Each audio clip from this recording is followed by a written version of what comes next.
ఏమంటాడు, ఒక్కొక్క ముస్లింని ఒక్కొక్క క్రిస్టియన్ని బట్టలు తీసి నడి రోడ్డు మీద కోసి ముక్కలు కారం చల్లుతాను.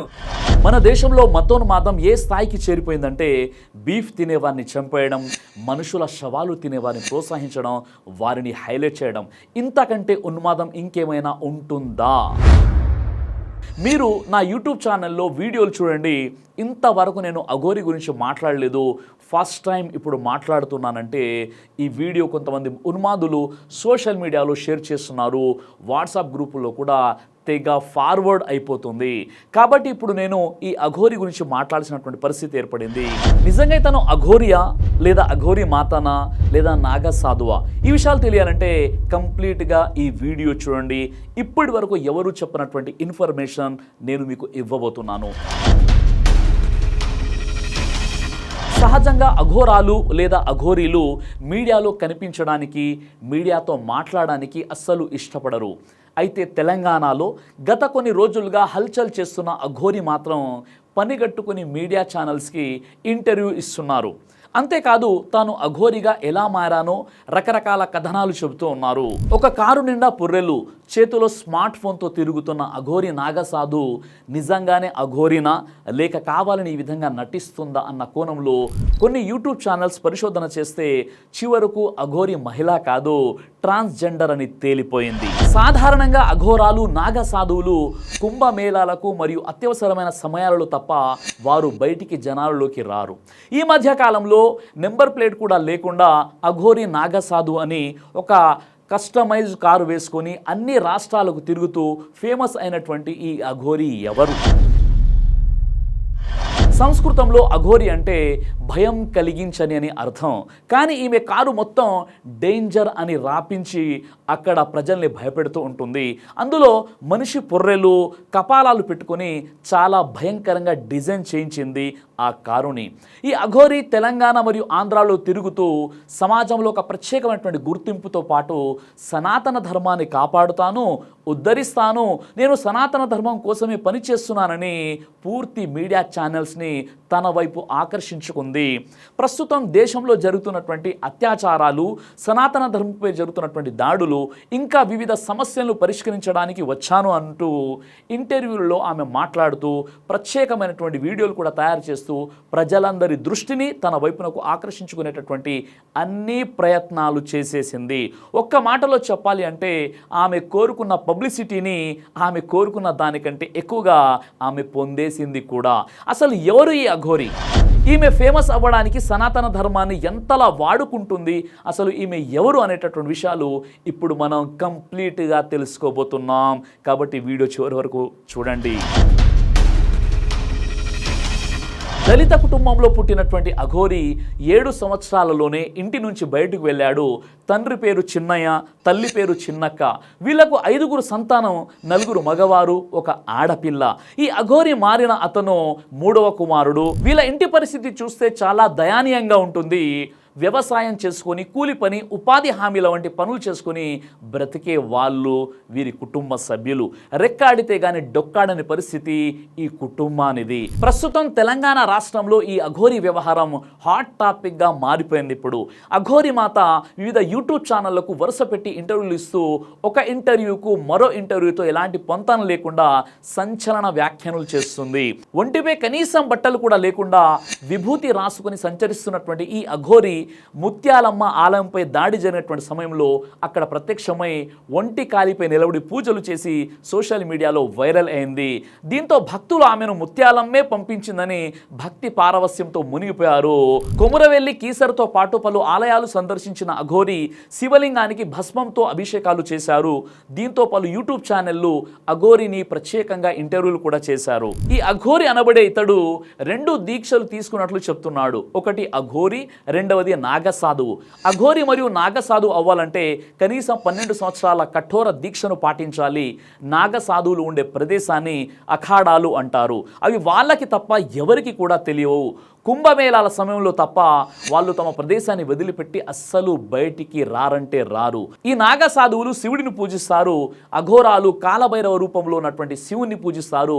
ఈ రెండు వర్గాల వాళ్ళు కూడా తమ మర్మాంగాలను కనీస దుస్తులతో కప్పుకుంటారు. వీళ్ళకి శరీరంపై ఎలాంటి వ్యామోహం ఉండదు, బయటి ప్రపంచంతో ఎలాంటి సంబంధాలు ఉండవు, ప్రాపంచిక జీవితానికి చాలా దూరంగా ఉంటారు వీరు. చివరకు తల్లిదండ్రులతో కూడా ఎలాంటి సంబంధం వీరికి ఉండదు. ఒకేసారి నాగ సాధువుగా అఘోరాగా ఈ రెండు సాధనలు చేయలేరు. ఒకవేళ రెండు చేయాలంటే కనీసం 24 నుండి 26 సంవత్సరాలు సాధన చేయాల్సినటువంటి పరిస్థితి ఉంటుంది. అంత సమయం పడుతుంది కాబట్టి ఇలా రెండు చేయడం సాధ్యం కాదు.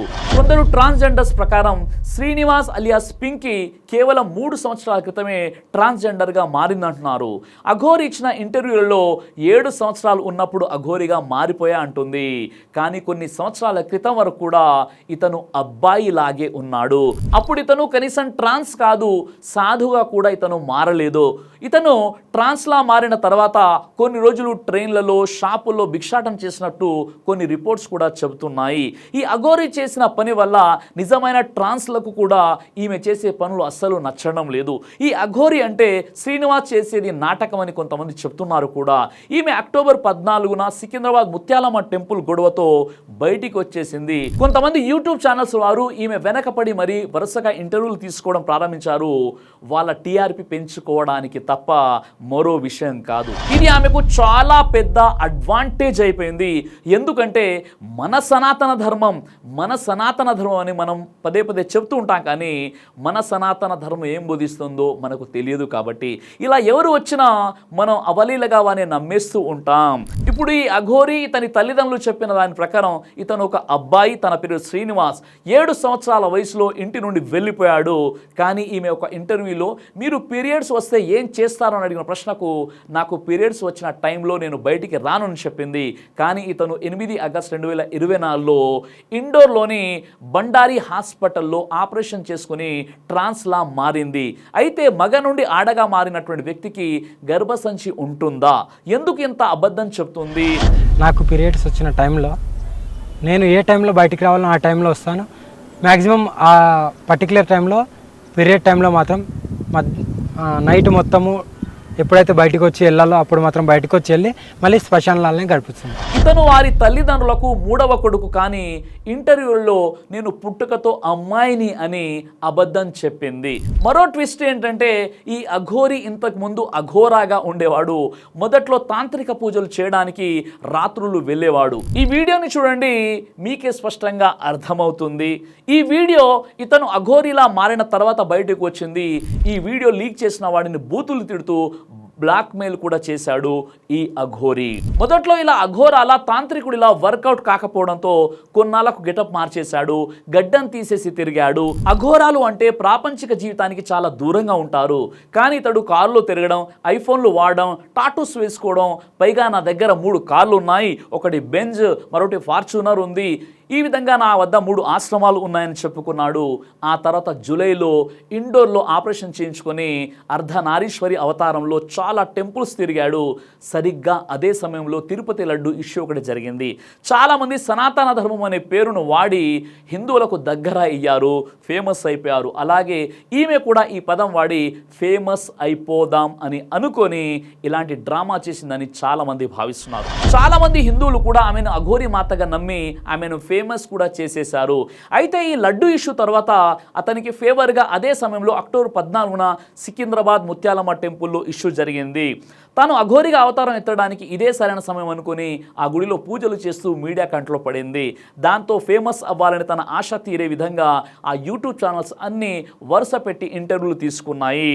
ఇతను సనాతన ధర్మం అని తిరుగుతున్నాడు. కానీ అసలు సనాతన ధర్మం అంటే ఏంటి? సనాతన ధర్మంలో తల్లిదండ్రుల బాధ్యతలు ఉండవా? ఇతని తల్లిదండ్రులు చాలా పేదవారు, రెక్కాడితే కానీ డొక్కాడని వ్యక్తులు వీళ్ళు. ఉండడానికి సరైనటువంటి వసతులు కూడా వీరి వద్ద లేవు. మరి సనాతన ధర్మంలో తల్లిదండ్రులు వదిలిపెట్టేసి లగ్జరీ లైఫ్ని అనుభవిస్తూ ఇలా పట్టింపు లేకుండా సమాజంలో తిరగమని ఎక్కడైనా రాసి ఉందా? వాస్తవానికి ఇతనికి సనాతన ధర్మం అంటే అర్థం కూడా తెలియదు. ఒక ఇంటర్వ్యూలో సనాతన ధర్మం అంటే ఏంటి అని అడిగిన ప్రశ్నకు అతను సమాధానం కూడా చెప్పలేదు. కాబట్టి హిందూ మతంలో కొంతమంది ప్రముఖులు సనాతన ధర్మం అనే పేరును ఎక్కువగా వాడుకున్నారు. కాబట్టి ఇదే పేరు వాడి నేను కూడా ఫేమస్ అవ్వాలని బహుశా ఇతడు భావించి ఉంటాడని చాలామంది విషయాన్ని చెప్తూ ఉన్నారు. ఇప్పుడు ఈ అఘోరి చరిత్ర తలాతోక లేకుండా ఈ విధంగా ఉంటే ఇప్పుడు ఈ అఘోరి మాత్రం నేను ముస్లింలను క్రైస్తవులను చంపుతా నరుకుతా అంటుంది. ఆ వీడియోని కొంతమంది ఉన్మాదులు ఇప్పుడు తెగ వైరల్ చేసేస్తున్నారు. ఒక్కొక్క ముస్లింని ఒక్కొక్క క్రిస్టియన్ని బట్టలు ఉరదీసి నడి రోడ్డు మీద కోసి ముక్కలు కారం దలుతాను. నా ధర్మం గురించి గాని నా ఆడపిల్లల గురించి గాని గోహత్యని ఆపకపోతే ఒక్కొక్క ముస్లింని ఉరికిచ్చి కొడతాను. ఇది కొట్టకపోతే నా సనాతన ధర్మాన్ని నేను కాపాడుకున్నంత అలా లేకుండానే ఉంటది. ఒక్కొక్క ముస్లింని గాని ఇక్కడ ఇదే హిందుస్థాన్ లో లేకుండా చేసే బాధ్యత నాది.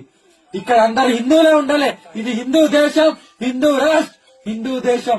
కొన్ని సంవత్సరాలుగా మన భారతదేశంలో ఇది హిందూ దేశం, సనాతన ధర్మం వారు మాత్రమే ఈ దేశంలో ఉండాలి, ముస్లింలు ఈ దేశంలో ఉండనివ్వకుండా చేయాలనేటటువంటి కుట్రలు జరుగుతున్నాయి. ఇందులో భాగంగా ఈ విషయాన్ని ఆసరగా చేసుకొని సనాతన ధర్మం పేరుని ఉచ్చరిస్తూ నేను ఫేమస్ అవ్వాలని బహుశా ఈ అఘోరి కుట్రలు పన్నాడు అనేటటువంటి నేపథ్యం ఇప్పుడు ఒకటి బయటికి వస్తుంది ఈ వీడియో ద్వారా. అంటే అలాంటి మతోన్మాదుల బాటలోనే ఈమె కూడా నడవాలని ప్రయత్నం చేసింది. అందుకే ఇలాంటి వాళ్ళ వల్ల సనాతన ధర్మం అంటే తప్పుడు సమాచారం వెళ్తుంది ఇతర మతాలకు చెందిన వ్యక్తులకు. ఇక్కడ ఆశ్చర్యకరమైన విషయం ఏంటంటే మనుషుల మాంసం తినడం మన దేశంలో నిషేధించారు. కానీ ఈమెని నీ పర్యటనలో ఎన్ని శవాలు తిన్నారు అంటే 2 తిన్నానని సమాధానం చెప్పింది. ఐపీసీ సెక్షన్ 297 ప్రకారం మనిషి మాంసం తినడం అనేది చట్టరీత్యా నేరం. అయినా ప్రభుత్వాలు ఎందుకు పట్టించుకోవడం లేదు, ఎందుకు ఈమెను ఇంతగా హైలైట్ చేసేస్తున్నారు? ఈమె ఏమంటుందంటే 10 సంవత్సరాల నుండి పాపం బాగా పెరిగిపోయింది కాబట్టి ఇప్పుడు నేను బయటికి వచ్చానంటుంది ఈ అఘోరి. వాస్తవానికి కొంతమంది అభిప్రాయం ప్రకారం ఈమె ఒక మానసిక వ్యాధితో బాధపడుతుంది. అంటే నేనే దేవత అనుకోవడం, దేవుడు అనుకోవడం, నేనే లోకాన్ని కాపాడాలి, ధర్మాన్ని కాపాడాలని పదే పదే చెబుతూ మానసిక రోగంతో ఇదంతా చేస్తుందని కొంతమంది అభిప్రాయపడుతున్నారు. మరి కొంతమంది కావాలని చేస్తుందని కూడా అంటున్నారు. కాబట్టి ప్రభుత్వాలు ఇలాంటి వారిని ప్రోత్సహించకుండా అరెస్ట్ చేసి కౌన్సిలింగ్ ఇవ్వాలి. మీడియా వాళ్ళు ఇంటర్వ్యూకు పిలవకూడదు. నిజంగా ఇప్పుడు ఇతను అఘోరి సిద్ధాంతాలపైనే నడుస్తున్నాడా అంటే ఈ విషయం మనకు తెలియాలంటే మీకు కాస్త ఈ విషయంపై పరిజ్ఞానం ఉండాలి. ఈ అఘోరాలు లేదా అఘోరీలు నాగ సాధువులు ఎవరు? సంస్కృతంలో అఘోరి అంటే భయం కలిగించని అని అర్థం. వారు ఎప్పుడు శ్మశానాల్లోనే తిరుగుతూ ఉంటారు, కాలే శవాల మధ్య కాలం వెదదిస్తూ ఉంటారు, మనుషుల పుర్రెలను పట్టుకొని సంచరిస్తూ ఉంటారు, దాన్ని ఒక పాత్రగా వివిధ పనులకు ఉపయోగిస్తారు. శరీరం అంతా బూడిద ఉంటుంది, ఒంటిపై వస్త్రాలు ఉండవు, మెడలో రుద్రాక్ష మాలలు ధరిస్తారు, శివుణ్ణి అమితంగా ఆరాధిస్తారు, గంజాయి తాగుతూ కనిపిస్తూ ఉంటారు, శవాలపై కూర్చొని ధ్యానం చేస్తుంటారు. వీరికి మంచి చెడు ఒక్కటే, బయటి ప్రపంచానికి చాలా దూరంగా ఉంటారు. కుంభమేళా జరిగినప్పుడు లేదా దేవాలయాల్లో ఏవైనా ప్రత్యేక పూజల సమయంలో పెద్ద ఎత్తున ఆ ప్రాంతాలకు వీరు తరలి వస్తూ ఉంటారు. అఘోరాల వేషధారణ ప్రవర్తన భయానకరంగా ఉంటుంది. హిందూ సమాజంలో వీరిని దేవదూతలుగా భావించేవారు కూడా ఉన్నారు. అఘోరాల్లో పురుషులే ఉంటారు, మహిళలు చాలా అరుదుగా కనిపిస్తూ ఉంటారు.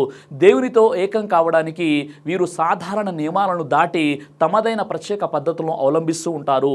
అఘోరాల్లో కొందరు నరమాంసాన్ని భక్షిస్తారు, మృతదేహాలతో సంభోగిస్తారు. అలాగే కొందరు వేషలతో కూడా శృంగారంలో పాల్గొంటారు. వీరిలో కొందరికి కామరూప పరాకాయ ప్రవేశ విద్యలు కూడా వచ్చు అని అంటూ ఉంటారు. అసలు ఈ అఘోరాల చరిత్ర గురించి తెలియాలి అంటే 400 ఏళ్ల క్రితం వారణాసిలో జీవించినటువంటి బాబా కీనారం అనేటటువంటి సాధువుల పరంపరగా ఇప్పటి అఘోరాలు అనే ఓ కథ కూడా ప్రచారంలో ఉంది. వీరు తమ జీవిత కాలమంతా మోక్ష సాధనే లక్ష్యంగా ధ్యానంలో ఉంటారు. అతి జుగుప్సాకరమైనటువంటి పద్ధతి వీరి మోక్ష సాధన మార్గం ఉంటుంది.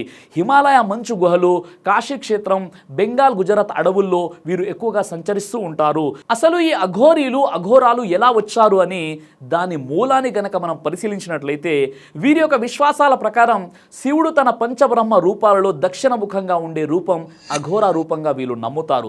శివుడు ఒక సందర్భంలో బ్రహ్మకు అహంకారం పెరిగిపోయి నేను నిన్ను సృష్టిస్తున్నాను, నేనే గొప్ప, విష్ణువు రుద్రుడు నా సృష్టి ద్వారా వాళ్ళ జీవితాన్ని గడుపుతున్నారు, నా సృష్టి లేకపోతే వాళ్ళను పూజించేది ఎవరు, వాళ్ళకి నైవేద్యాలు ఎలా వస్తాయి, కాబట్టి నేనే గొప్ప అనే ఒక తీవ్రమైనటువంటి అహంభావంలోకి వెళ్ళిన పరిస్థితుల్లో బ్రహ్మకు కూడా 5 మొహాలు ఉన్నాయని వీళ్ళు నమ్ముతారు. కాబట్టి అప్పుడు శివుడు కోపంతో చిటికన వేలు గోటితో బ్రహ్మ 5వ ముఖాన్ని ఖండించడంతో ఆ మొహం శివుడి వేలుకి అతుక్కుపోయింది. దానివల్ల శివుడికి ఒక దోషం పట్టుకుంది. దానిని పోగొట్టుకోవడం కోసం ఉజ్జయిని అనే నగరంలోకి వచ్చి కపాలిక అనే ఒక దీక్ష చేశాడు. ఈ కపాలికల జీవన విధానం వేరే రకంగా ఉంటుంది. వీళ్ళు మనిషి పుర్రెలను ఆహార పాత్రలుగా చేసుకుంటారు. ఆ దీక్ష చేసినందుకు శివునికి దోషం పోయింది. ఈ విధంగా ఈ సాంప్రదాయం వచ్చింది. దీనినే ఆ అఘోర రూపం అని అంటారు. సనాతన ధర్మంలో మోక్షం పొందడానికి వివిధ దారులు ఉన్నాయి. అందులో కొన్ని దారులు చాలా విచిత్రంగా ఉంటాయి. ఈ విధంగా దీన్ని ఆదర్శంగా తీసుకుని మోక్షం కోసం ఈ కాపాలిక రూపాన్ని పూజిస్తారు. 16వ శతాబ్దంలో మొదటగా ఉత్తరప్రదేశ్లోని కినారం అనే బాబా ఈ సాంప్రదాయాన్ని ప్రారంభించాడు. ఇతను అమావాస్య ముందు రోజు జన్మించాడు. అయితే ఈయన పుట్టిన 5 రోజుల వరకు ఏడవలేదు. తల్లి పాలు కూడా తాగలేకపోవడంతో ప్రాణంతో చలనం లేకుండా ఉన్నాడు. అప్పుడు ఒక 3 సాధువులు వచ్చి అతని చెవిలో ఏదో చెప్పగానే పాలు త్రాగి ఏడవడం మొదలు పెట్టాడు. తర్వాత పెరిగి పెద్దవాడు అయ్యాక కినారం అనే బాబాకి గిర్నర్ అనే లోయలో తిరుగుతున్నప్పుడు ఆయనకు దత్తాత్రేయ అనేటటువంటి స్వామి కనిపించి జ్ఞానోదయం చేశారని నమ్ముతారు వీరు. అలా జ్ఞానోదయం అయ్యాక ఆయన పూర్తి భారతదేశం తిరిగారు. అలా తిరిగిన తర్వాత ప్రజల కష్టాలు, ప్రజల మధ్య ఉన్నటువంటి ద్వేషాలు చూసి మనిషి పుట్టుక అంతా ఎంత దారుణమైనది అని గమనించి ఆ తర్వాత కాశీ వచ్చారు. అక్కడే ఆయన ఒక హోమగుండం చేశారు. అక్కడి నుంచి ఈ అఘోరాలు వచ్చారని నమ్ముతారు. ఈ అఘోరాల జీవన విధానం చాలా కఠినంగా ఉంటుంది. వీళ్ళు శివుడిలా బ్రతకాలని ఒళ్ళంతా భస్మం పూసుకొని శ్మశానంలో బ్రతుకుతూ కపాలంలో భోజనం చేస్తూ మాంసాన్ని భుజిస్తూ ఉండే జీవన విధానంలో ఉంటారు. ప్రపంచంలో ఏదైతే పనికి రాదు అంటారో వాళ్ళు దానిని ఉపయోగించుకొని జీవితాన్ని గడపాలి. అసలు వీళ్ళు దుస్తులు బట్టలు వేసుకుంటారా అంటే సాధువులకి, నాగ సాధువులకి, అఘోరాలకి దుస్తులు వేసుకునేటువంటి రీతి ఉంది. నాగ సాధువులు అర్ధనగ్నంగా ఉండి సాధన చేస్తారు. అంటే 3 అడుగులు ఉన్నటువంటి వస్త్రాన్ని 3 చోట్ల చుట్టి వాళ్ళ యొక్క అంగస్తంభన జరిగేటటువంటి ఆ ప్రాంతాన్ని గట్టిగా కట్టేస్తారు. తద్వారా వాళ్ళకి కోరికలు కలగవు అని నమ్ముతారు. స్త్రీకైతే 2 ప్రదేశాలు 8 ముడులతో వస్త్రాలను ధరిస్తారు. వీళ్ళని అఘోరి మాతలు అని అంటారు. వీళ్ళు బయటికి వస్తారా అంటే వీళ్ళంతా కూడా ఒక క్షేత్రమును దాటి రాకూడదు. ఈ నియమం అఘోరా పురాణం, శివ పురాణం మరియు ఇతర పురాణంలో కూడా ఈ విషయం రాసి ఉందని వీరు నమ్ముతారు. వీళ్ళు క్షేత్రము దాటి ఎందుకు రాకూడదు అంటే అఘోరాలు అయ్యేది జీవితం మీద అన్ని కోల్పోయిన వాళ్ళు, జీవితంలో అవమానాలు, స్నేహితులతో వెన్నుపోటు తిన్నవారు దైవ ఆధీనంలో ఉండాలి అనే కోరికతో వాళ్ళు వచ్చి ఈ విధంగా మారుతారు. అఘోరాలు శివుడిని ఆరాధిస్తారు.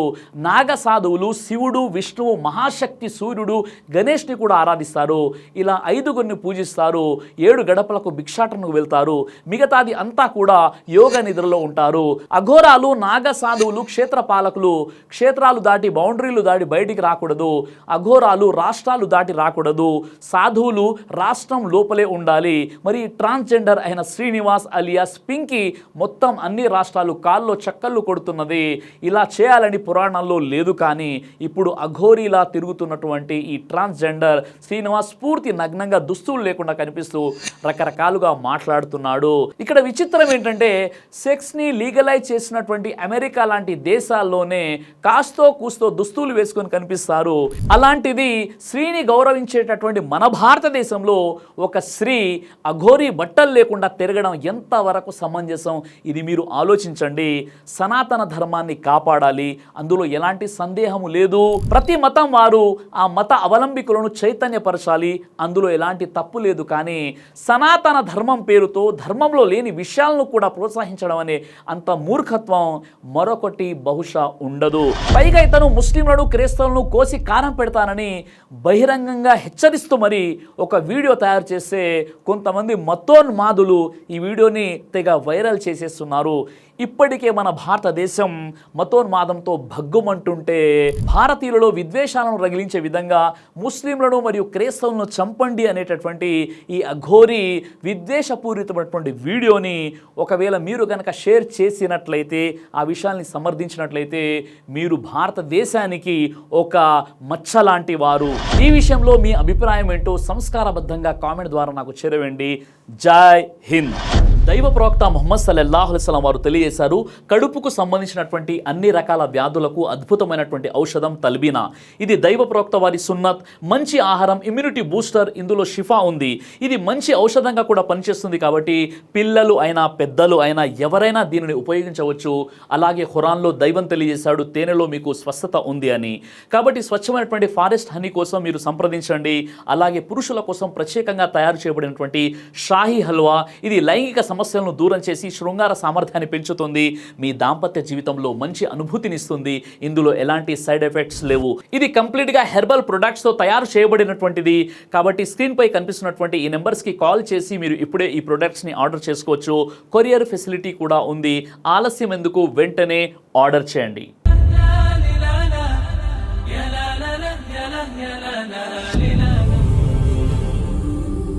బ్రదర్ సిరాజ్ అని యూట్యూబ్ ఛానల్ని మీరు సబ్స్క్రైబ్ చేసినట్లయితే ఇన్షాల్లా దేవచిత్తం అయితే మీకు వీడియోస్ వస్తుంటాయి. అదేవిధంగా బ్రదర్ సిరాజ్ అనేటటువంటి ఫేస్బుక్ని కూడా లైక్ చేయడం వల్ల మీకు వీడియోస్ వస్తుంటాయి.